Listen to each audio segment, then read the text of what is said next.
Good morning all of you. This is Akash Kumar Srivastava. तो आज ये पहला जो चैप्टर है उसका नाम है फिलोलॉजी। आज मैं आप लोगों को फिलोलॉजी के बारे में बताऊंगा कि फिलोलॉजी का मतलब क्या होता है। तो दोस्तों देखिए, फिलोलॉजी का मतलब है भाषा विज्ञान, यानी कि भाषा शास्त्र, एक शब्द में ये भी कहा जाता है। फिलोलॉजी का एक्चुअल मीनिंग क्या है वो देखिए। भाषा के विकास का अध्ययन,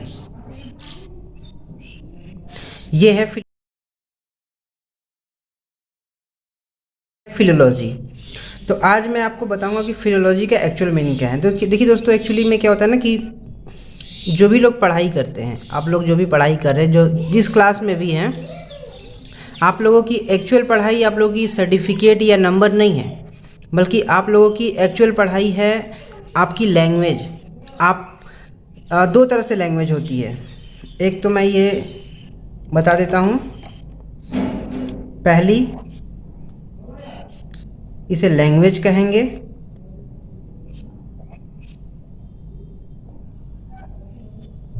और दूसरी स लैंग्वेज।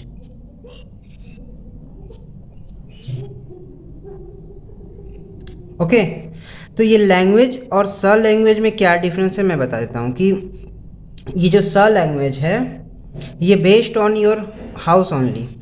आप जो घर में भाषा बोलते हैं वो अलग है, और घर के बाहर पूरी दुनिया एक ऑफिशियल है। यानी कि घर में आप जिस प्रकार से भाषा बोलते हैं, जिस तरह से रिएक्ट करते हैं, वो बाहर में बिल्कुल भी नहीं चलेगा। आपको जो भी घर में बोलनी होती है उसमें कोई पाबंदी नहीं होती है, आप कुछ भी बोल सकते हैं, कैसे भी बोल सकते हैं। लेकिन घर के बाहर, यानी कि स्कूल हो गया, ऑफिस हो गया, शॉप पे हो गया, फ्रेंड के घर हो गया, या कहीं भी पूरी दुनिया में आपको ऑफिशियल लैंग्वेज ही बोलने पड़ेंगे। और इस ऑफिशियल लैंग्वेज का मेन डिफरेंस क्या होगा कि घर का और ऑफिशियल लैंग्वेज में डिफरेंस क्या है, मैं लिखूंगा तो आपको समझ में आ जाएगी। तो उसमें आपको 100% करेक्शन चाहिए। मैं जैसे जैसे आगे बढ़ता जाऊंगा आपको बिल्कुल भी समझ में आती जाएगी। मैं पहले ही यहाँ पर ये नहीं इंडिकेट कर रहा हूँ कि ये घरेलू भाषा है, ओके, एंड ये ऑफिशियल भाषा है। मैं ऐसे इंडिकेट अभी नहीं कर रहा हूँ, मैं पहले आपको एक्सप्लेन कर दूंगा, तब आप खुद ही समझ जाओगे कि दोनों में डिफरेंस क्या है। तो लैंग्वेज यानी कि ऑफिशियल लैंग्वेज जो है उसमें 100% करेक्शन चाहिए, और आपकी जो एलिमेंट है वो भी 100% होनी चाहिए, ओके। बट घर की मैं बात कर रहा हूँ तो 90% आपको करेक्शन चाहिए। अभी अभी मैंने कहा कि आप घर में कैसे भी बोल लो, कोई फ़र्क नहीं पड़ता, लेकिन नहीं दोस्तों, आपको घर में सही से बात करनी होगी। मतलब 90% आपको सही बोलना होगा, 10% एरर चलता है। यानी कि एक एग्जांपल से समझते हैं कि यदि कोई आते हैं घर में तो हम लोग क्या बोलते हैं कि देखो कौन आया है। कौन एक्चुअल होता है वो कौन नहीं होता, बल्कि कौन होता है, क में औ, कौन होता है। तो यहाँ पर आपको बोलना है कौन आया, और यहाँ पर आप बोल सकते हैं कौन आया है, ओके। आप एक और पूछ सकते हैं कि इसका मतलब का है, चलेगा, यहाँ 10% ना का है। तो यहाँ पर आपको बोलना पड़ेगा कि इसका मतलब क्या है, का से नहीं चलेगा, का यहाँ के लिए और क्या यहाँ के लिए। अब आप समझ गए होंगे कि दो तरह के लैंग्वेज होते हैं, एक तो डोमेस्टिक हो गया और एक ऑफिशियल। ऑफिशियल का मतलब कि आपके घर के बाहर पूरी दुनिया ऑफिशियल है। आप घर में हो तो स लैंग्वेज, और घर के बाहर आप कहीं भी चले गए, स्कूल्स, कॉलेज, ये यहाँ वहाँ, तो हर जगह आपको ऑफिशियल लैंग्वेज ही बोलनी पड़ेगी, ओके। अब इसको थोड़ा सा आगे बढ़ाते हैं। इसमें क्या क्या ज़रूरत पड़ती है आपको ऑफिशियल में। सबसे पहले ग्रामर आपकी 100% कंप्लीट होनी चाहिए। एक और स्टाइल आपको 100% आना चाहिए, और प्रोनंसिएशन ये भी बहुत अच्छी होनी चाहिए। आप जो भी वर्ड बोल रहे हो सही से डायलॉग डिलीवरी नहीं हो पा रही है, वर्ड डिलीवरी नहीं हो पा रही है, तो उसमें प्रॉब्लम होगी ऑफिशियल में। 4 नंबर, आपको मैनर बिल्कुल भी आना चाहिए। बिना मैनर के आपका कहीं गुजारा नहीं है। अब मैं घरेलू बात कर लूँ, यहाँ भी 4 एलिमेंट्स की ज़रूरत पड़ेगी। ओके, लेकिन यहाँ पर मिस ग्रामर हो सकती है, ग्रामर थोड़ी सी मिस हो सकती है, थोड़ी सी 10% आपको दिया गया है एरर, 10% आपको छूट दी गई है। लेकिन इसका मतलब ये नहीं कि आप बिल्कुल भी उसका उपयोग करते रहें। यदि घर में आप 100% सही से बात कर रहे हैं तो ऑफिस में बिल्कुल करेंगे।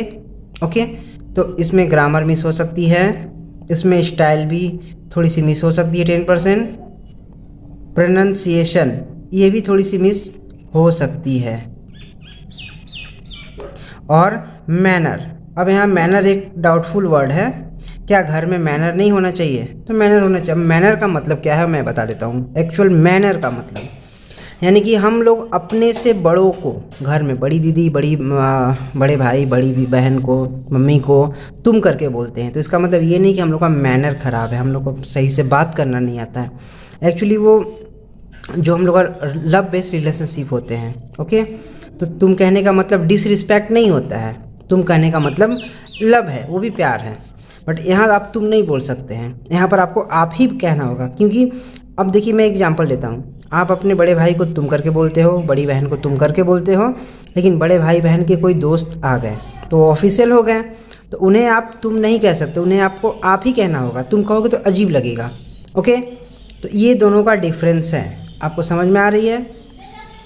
अब यहाँ से इन दोनों का अब एक्चुअल मीनिंग क्या है वो मैं लिख देता हूँ, तब आपको बहुत अच्छे से समझ में आएगी कि एक्चुअल है क्या। ओके, तो मैं बात करता हूँ यहाँ पर। ये जितने भी मैंने बात करे हैं ये है किस बेस पर? फॉर्मल। ओके, फॉर्मल मीन्स, चलिए हिंदी में मैं लिख देता हूँ, फॉर्मल मीन्स औपचारिक। ओके, तो फॉर्मल में क्या होनी चाहिए? रिस्पेक्ट। ओके, फॉर्मल में रिस्पेक्ट होनी चाहिए। रिस्पेक्ट मीन्स आदर। एंड इनफॉर्मल यानी कि घरेलू है, तो इनफॉर्मल में, फॉर्मल में रिस्पेक्ट होनी चाहिए यानी कि बाहर में आपको आप कहना ही पड़ेगा एकदम से। वो उसका मेन फैक्ट क्या है अभी मैं बताऊंगा। बाहर में आपको आप ही कहना पड़ता है, लेकिन घरेलू इनफॉर्मल वहाँ पर तुम कहोगे तो वो डिसरिस्पेक्ट नहीं होता है। रिस्पेक्ट का डिसरिस्पेक्ट नहीं होता है, वो होता है लव। लव मीन्स प्रेम, यानी कि हम लोग प्रेम से बोल रहे हैं कुछ भी, अपने मम्मी को तुम कह रहे हैं, इसका मतलब ये नहीं कि डिसरिस्पेक्ट है, वो प्रेम है। और ये अनौपचारिक, इसकी मैं हिंदी लिख देता हूँ ताकि आप लोगों को वर्ड में सही से ज्ञान हो सके। मैं थोड़ी सी आगे बढ़ाता हूँ। अब मैं ये बता रहा हूँ कि रिस्पेक्ट क्यों होनी चाहिए, पड़ेगा, बोलना ही पड़ेगा। ये क्यों? एक्चुअली आपको ऑफिशियल में यानी कि आपके स्कूल में या कहीं भी बाहर, जैसे कि मैंने कहा आपके घर के बाहर पूरी दुनिया ऑफिशियल है, केवल घर में ही जो है वो घरेलू माहौल मिलेगा इनफॉर्मल, और उसके बाद 100% सब कुछ आपको करेक्शन होना चाहिए, तभी आपको वैल्यू है, अदरवाइज नहीं है। तो उसका मेन एक्चुअल क्या है? वो है बॉन्डेज। आपको घर में घर के बाहर बॉन्डेज एक उसकी हिंदी में लिख देता हूँ, एक बंधन है घर के बाहर।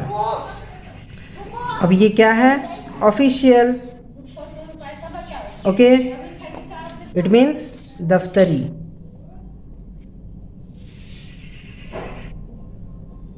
ये है दफ्तरी। ओके, मैं घर के बाहर आपको ऑफिशियल में क्या है? बॉन्डेज मिल रही है, तो घर में क्या मिलेगी दोस्तों? उसकी ऑपोजिट मिल जाएगी आपको, वो है रिडेम्पशन। ओके, इट मीन्स कहाँ मिलेगी? डोमेस्टिक, यानी कि घर में आप हर चीज़ से आपको रिडेम्पशन मिलती है, यानी कि मुक्ति मिलती है हर चीज़ों से। आप चाहो तो कुछ भी बोलो या ना बोलो, ऐसा नहीं है कि आपको 10% मिली है तो इसको 10 का 90 बना लो और 90 को 10 बना लो, फिर यहाँ भी जो 100 है वो 10 बन जाएगा, और आपको मतलब एक तो इंसल्ट होगी, ऊपर से कहीं वैल्यू नहीं मिलेगी और आगे का स्कोप नहीं मिलेगा, आप जस का तस रह जाएगा वहीं पर, आपके दोस्त आगे बढ़ जाएंगे। तो ये जो 10 मिली हुई है ये एरर है। आखिर कुछ तो डिफरेंस होना चाहिए घर में और ऑफिस में।